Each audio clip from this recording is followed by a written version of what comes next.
Yes, kabar baik. Pemerintah beri bantuan khusus untuk Persib. Begini penjelasannya. Bikin bobogoh lega, Nick Kuipers bocorkan cara ampuh Persib Bandung untuk hancurkan Bali United. Keuntungan untung Persib Bali United dipastikan agak capek karena harus ke Malaysia dulu, kok bisa? Ini penjelasannya. Bojan Hodakberry pengakuan, jujur kondisi Persib saat ini, bertekad bangkit lawan Bali United dan optimis. Komdis beri hukuman lagi ke Persib.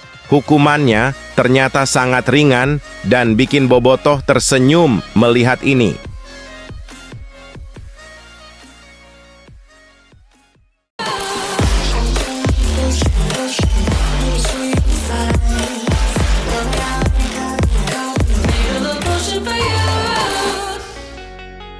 Mohon subscribe channel YouTube ini supaya gak ketinggalan berita Persib Bandung. Yes, kabar baik. Pemerintah beri bantuan khusus untuk Persib. Begini penjelasannya. Menteri Pemuda dan Olahraga Republik Indonesia, Menpora RI, Dito Aryo Tejo menilai sistem pengelolaan pertandingan sepak bola, khususnya pertandingan kandang dari Persib, menjadi salah satu contoh yang juga sedang dipelajari dari PSSI. Karena itu, Menpora Dito menerima audiensi dari Deputi CEO PT Persib Bandung Bermartabat, PBB, Teddy Djahjono yang hadir bersama operasional Rian Ihsan dan Publication Adi Pratama di ruang rapat lantai 10, kantor Kemenpora, Senayan. Ya, kita menerima pimpinan dari CEO PT Persib Bandung Bermartabat. Mereka menjelaskan bagaimana saat ini sistem yang Persib terapkan ketika menyelenggarakan pertandingan home di base camp-nya, kata Menpora Dito. Ini, sistem pengelolaan pertandingan Persib menjadi salah satu contoh yang Pak Ketum PSSI, Erick Thohir mention. Salah satu contoh yang sedang dipelajari untuk diterapkan di setiap klub atau bagaimana nanti masih ada tindak lanjutnya, imbuh Menpora Dito. Teddy Djahjono menyampaikan dirinya menyampaikan serta menjelaskan sistem pertandingan kandang Persib di Liga 1 2023-2024 yang menurutnya saat ini telah lebih baik. Terima kasih Mas Menteri dan jajarannya atas kesempatannya telah menerima kami. Sebenarnya mungkin kita ingin diskusi dan sharing mengenai sistem pertandingan sepak bola kita lakukan, kata Teddy. Bikin bobogoh lega, Nick Kuipers bocorkan cara ampuh Persib Bandung untuk hancurkan Bali United. Menurutnya, Persib dalam duel itu bermain cukup baik dan mendapatkan beberapa pelaung berbahaya, namun penyelesaian akhir menjadi kendala yang harus segera dibenahi Persib sebelum laga melawan Bali United. Saya rasa kemarin kami bermain cukup baik, ada beberapa percobaan ke gawang meski tidak berbahaya. Saya rasa apa yang harus diperbaiki adalah kami tidak mencetak gol dalam 2 laga terakhir, kata Nick Kuipers. Jadi, sebagai tim kami harus bisa memiliki lebih banyak peluang.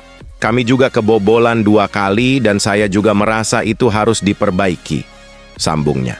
Nick Kuipers menekankan timnya harus segera melupakan kekalahan 0-2 dari Persik Kediri dan bangkit menatap pertandingan selanjutnya. Karena itu, dalam sisa waktu yang cukup panjang sebelum menghadapi Bali United, Persib fokus berbenah dan siap untuk bangkit. Tentunya kami harus berbenah, karena sebagai tim kami sangat buruk di laga kemarin.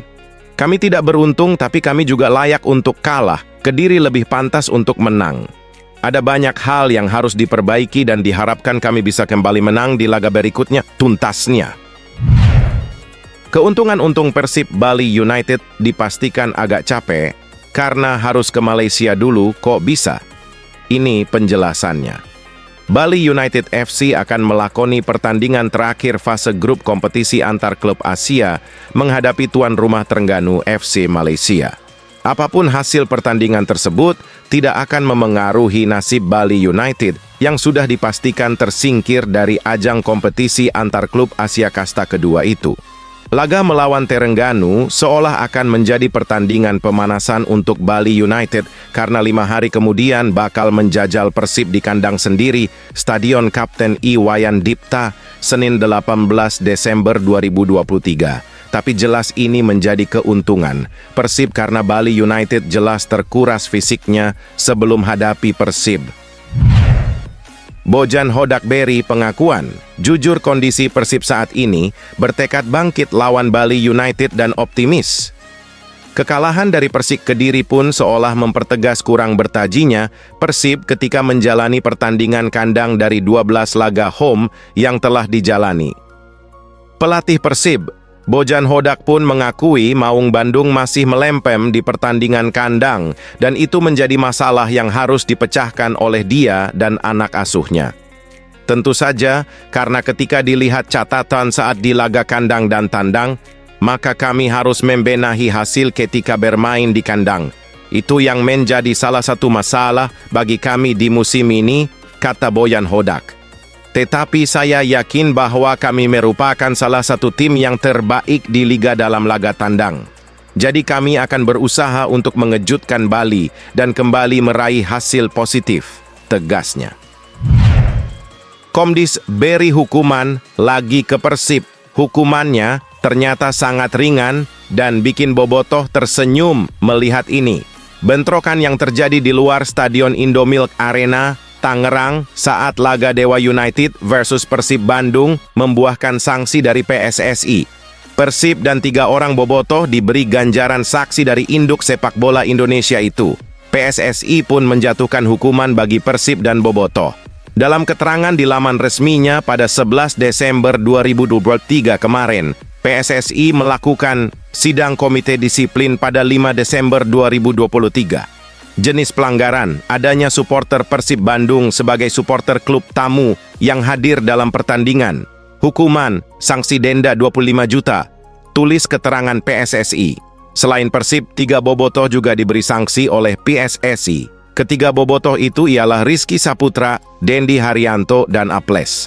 Ketiganya dinyatakan melanggar ketentuan dengan hadir ke stadion sebagai tim tamu.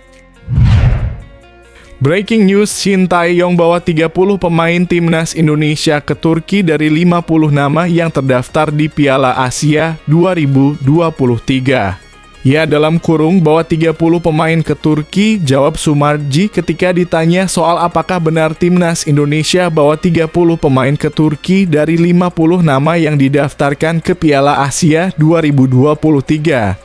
Namun Sumarji tidak menjelaskan siapa saja dari 30 pemain timnas Indonesia tersebut yang akan dibawa ke Turki untuk menjalani pemusatan latihan dalam kurung TC. Dia juga belum menjawab apakah Justin Hubner yang resmi jadi WNI sejak Rabu 6 Desember 2023 diikut sertakan atau tidak.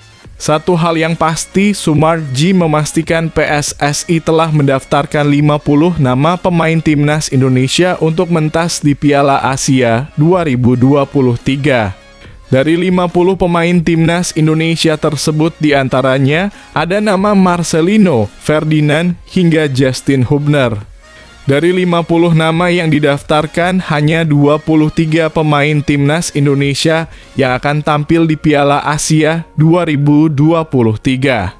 Turnamen Piala Asia 2023 sendiri bakal digelar pada 12 Januari sampai 10 Februari 2024 di Qatar.